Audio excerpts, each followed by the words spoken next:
Hey everyone, let's talk about a bad day. And I use the quotes because I want to point something out. Normally, I mean, a few years ago, before I knew what I know now, if something happened, something small that, threw me off balance, let's say the principal of the school calls me in for a meeting and, oh man, my first thought would be, oh, am I in trouble? What did I do? What's wrong? Yeah. Or, nowadays it's more of a challenge, when something's going on with my kids, raising a teenager and a preteen and with no testosterone in the house except for a cat, one male cat.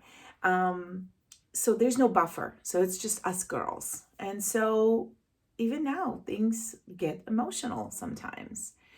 And what's great about becoming more aware and more mindful and conscious is that, yes, I get emotional. Yes, my girls definitely know how to push my buttons, and I don't always catch myself immediately. Sometimes the emotions get a better out of me, and I honor how I feel. Yes, and I get upset. Yeah, I also get sometimes really loud. But what's different is that in the past, if something like that would have happened, I would have been feeling really, really bad after having an emotional outburst and being, and yelling and losing control. And I would be really hung up on it. And I would be replaying it in my mind over and over and over again. And I would be replaying that scenario and thinking of how I could have handled it differently. And I'd be replaying it constantly in my head.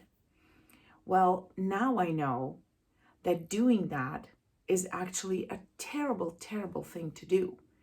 Because when we have a momentary outburst and we have an overwhelming emotional reaction, what happens is that thought, whatever's causing that reaction, and the emotional response in the body releases chemicals. So the brain's electric signal gives the body signal to release certain chemicals which support that emotional state. And when it happens once and then you get over it, it's okay.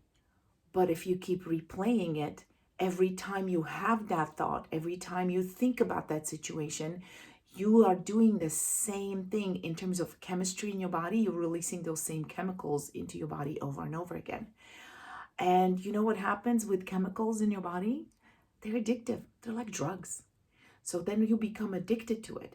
So then you want to tell your friends about it. And then you want to tell another friend. And if you don't get the response you're looking for, which will help release those chemicals more, let's say your friend says, oh, don't worry about it, or dismisses it, and you're not getting the stimulation you're looking for, you're going to find another friend to complain about, and so and so and so forth.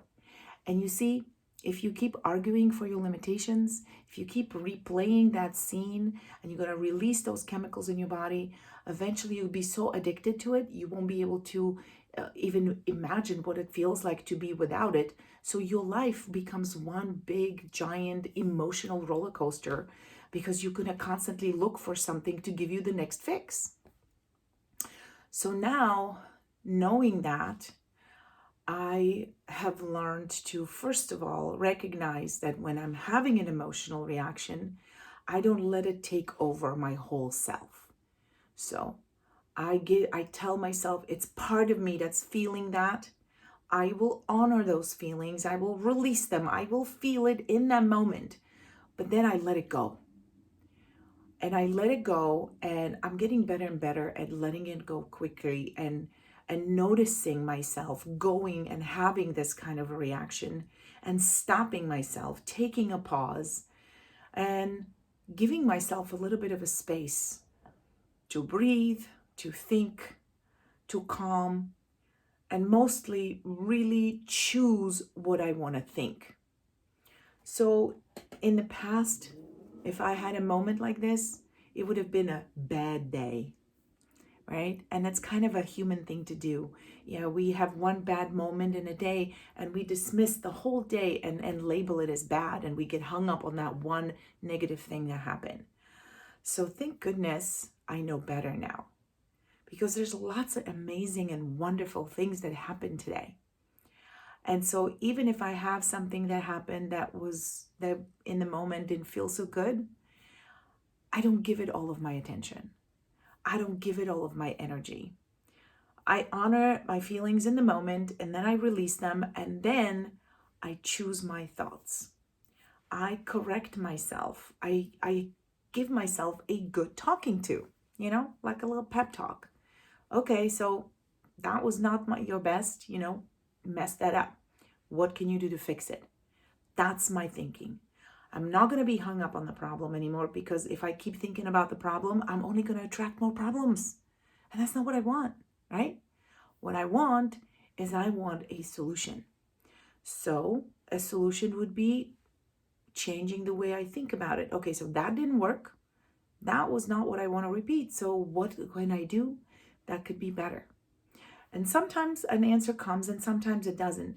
But simply by changing where my attention goes and what my focus is, it allows me to release it and allows me to refocus my energy. And I don't go to bed upset, ever. I take out my journal and I focus consciously and intentionally on thinking about things that went well, things that did go well today. And even if I make a note of something that didn't go well, what I'm going to focus on is on the good that was in it, the lesson that came out of it. Maybe there's some clarity that I discovered, or at least I keep an open mind to the possibility of something good coming out of it. Because if you focus on the good, you will attract more good in your life. And that's the really important part, is to start really paying attention. Paying attention and not letting things that throw you off course take you far off on the ride, but really rein it in and take charge. All right. I hope you find this valuable. And if you have any questions or you want to share your moments when you didn't handle something so great, leave me a comment. I'd be curious to know, how you handled it, how you reframed it, or what kind of strategy works for you. I would love to know that.